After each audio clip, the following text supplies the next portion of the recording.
The next speaker is going to be Fran Ulmer, and she's going to give us a little bit of information about the history of this symposium, a few suggestions, hopefully including improvements on the display of the presentations. After her very short talk, she also is going to introduce Senator Markowski. Thank you, Pablo, and good morning, everyone. On behalf of the Arctic Research Commission, I want to say we really appreciate your being with us and participating in this symposium. But I have to say, first of all, Senator King is such a fabulous advocate on behalf of not only Arctic issues, but the importance of connecting science to decision makers. And although he's left the room, I just want to say one more time, I wish we had hundreds more like him, being able to communicate as effectively as he does. But my other hope is actually that when you leave this symposium, you will feel empowered to be the kind of advocate on behalf of not only improving our understanding of this region, but communicating it in a way that makes it possible for people, both in the public sector and in the private sector, to make really good decisions about not only the future of the Arctic, how to operate in the Arctic, but also how the indigenous people of the region and the various businesses in the region do their work. So I thought I would start this morning with just a very brief history of what has happened here. Let's see if I can make this work. Fran, that's just for the pointer. Oh, that isn't going to work. Okay. That's for the pointer. All right. So stay close to the microphone and then just hit that. But if you need to point something. Technology, I love it. So just very briefly, I wanted to say that this is not the first time this has happened, and I know some of you are repeat attendees, but all the way back in 2001, a number of the entities that are currently engaged were also engaged in really trying to explore what are the needs of the Navy, what are the needs of other federal agencies in a region that is changing very rapidly. And it turns out that there were a number of conclusions that came from that meeting that probably aren't terribly surprising, and that is that increasingly over time, we will need to be able to operate in a region that we don't really fully understand, that we need to do more science, do more research, and expand the ability for people to really become more informed and aware of the challenges of the region, and to be able to equip not only the Navy and the Coast Guard, but others with the kind of facilities that are required. Given the growing interest in the Arctic region, and frankly, the extent to which we have found that there are things that we need to invest in, it became increasingly important for us to continue this activity. And as John has already mentioned, this is being webcast to try to expand the number of people who can participate beyond just those who can be here in the room today. This is a sort of a word map of what the Symposium of 2015 report identified as some of the key words and phrases. And I think it really sums up quite nicely in a picture way the idea of taking knowledge to action and the extent to which more of this communication across lines, up and down and across, is really essential if we're going to all do our jobs. So what are the objectives of our symposium this week? Basically to review what it is that we know about what is changing in the Arctic.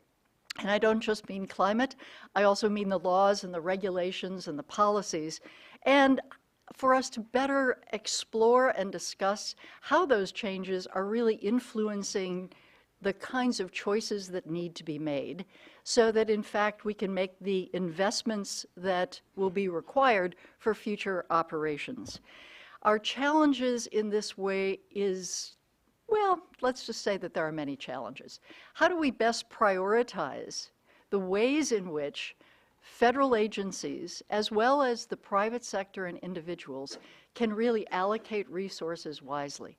And that's everything from securing new icebreakers to ports in the Arctic, making certain that we have the kind of search and rescue assets that will be necessary as we see increased human utilization of the region, but also the implementation of the new mandatory polar ice code.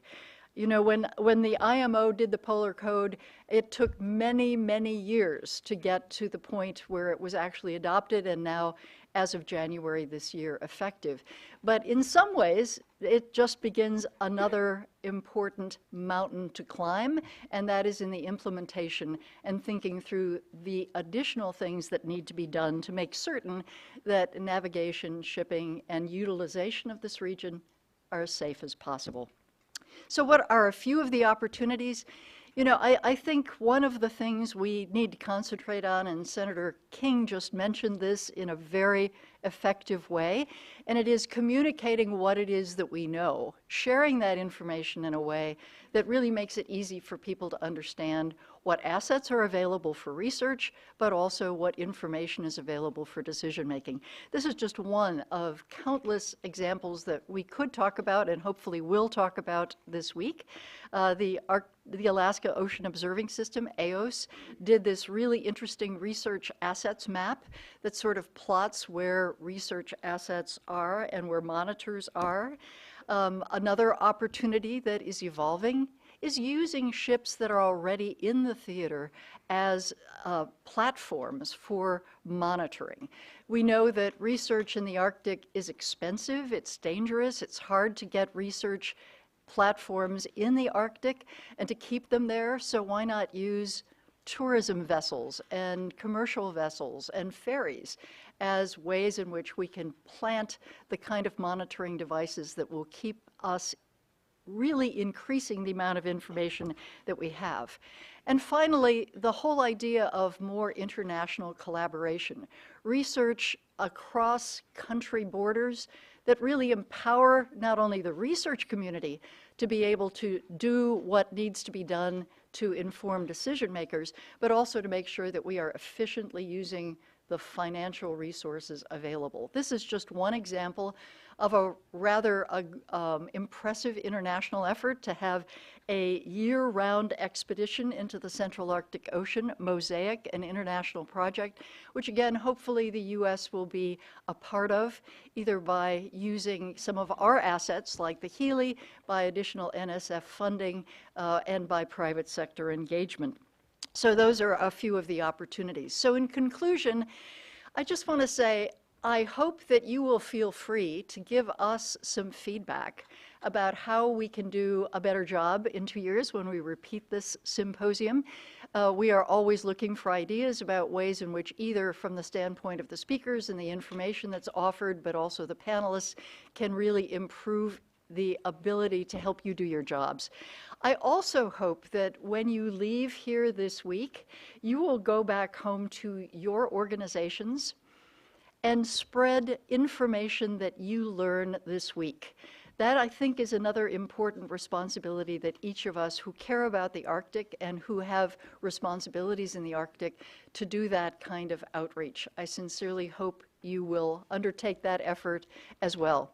So finally, in conclusion, I just want to say the Arctic Research Commission sponsors this event because by congressional mandate, our responsibility as an organization is really to not only provide advice to Congress and the federal agencies about Arctic research policy, but also to assist in the transference of knowledge into action, to make it easier for decision makers to get access to the information that is produced from the science investment and research of our federal agencies. You can help us do that job by taking what you learned this week back to not only your organizations, your friends, your families, but also engaging in the public dialogue that the senator made reference to as it relates to decision makers in elected office. It's not always a comfortable thing to do, but I will say, as a former elected official myself, it is absolutely essential for the science community and the decision-making community to become better friends. Thank you very much.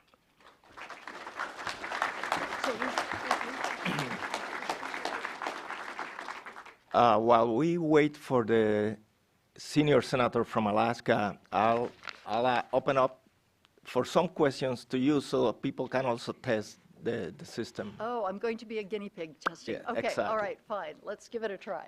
Any questions from the audience? One question from the audience? Well, if there isn't a question, I want to share one thing with you that you may not be aware of and that I didn't mention, but I think it's an important thing. When Congress created the Arctic Research Commission, it also created the Interagency Arctic Research and Policy Committee called IARPC. And IARPC, which is really the way in which federal agencies combine their effort, and not only for Arctic research, but for planning for investment for Arctic research, IARPC is a tool that the federal government has used. I heartily recommend that you go to the IARPC website and look at the new 5-year research plan that IARPC debuted a couple of months ago. It gives you some insight into some of the overarching issues that federal agencies have identified and are investing their research dollars in.